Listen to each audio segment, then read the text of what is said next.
11-year-old Reese typically doesn't have too much going on when she gets home from school. Just sitting here watching TV. But last month, she was home alone, waiting for her parents to arrive to their rural North Branch Township home. Quiet, yeah, we're out in the country. But things took a dramatic turn one afternoon 3 weeks ago. They started banging on the front door, and that's when I knew something was wrong. Reese says two people then began circling the home, looking for a way in.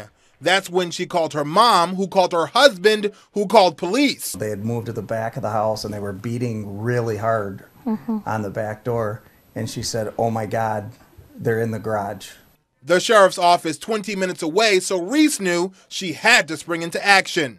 Knew after that something was definitely wrong and I needed to hide. We put together a plan that if something were to go wrong, where she was to go and where was the safest place to be. The plan?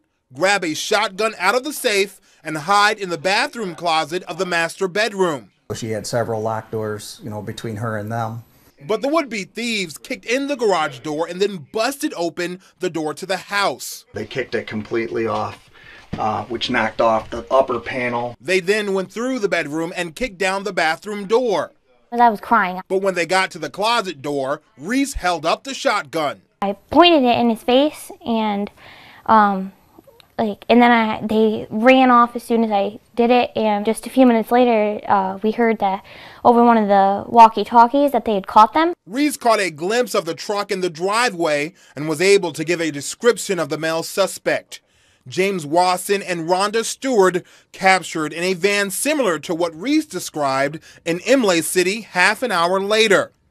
They are charged with home invasion and felony gun charges.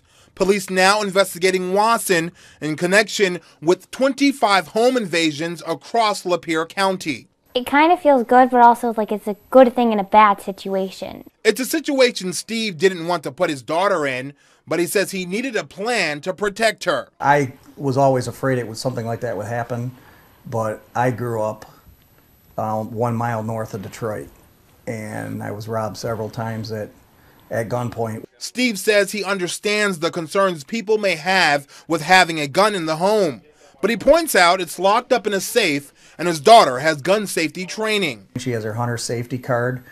She is a licensed hunter. Reese and Steve say it's important for parents to develop an emergency plan with their children. They need to know exactly what the plan is, and they can't just say, "Oh, this is never going to happen," because bad things happen to good people all the time. But in this case, good people putting a stop to bad things. I was just following the plan.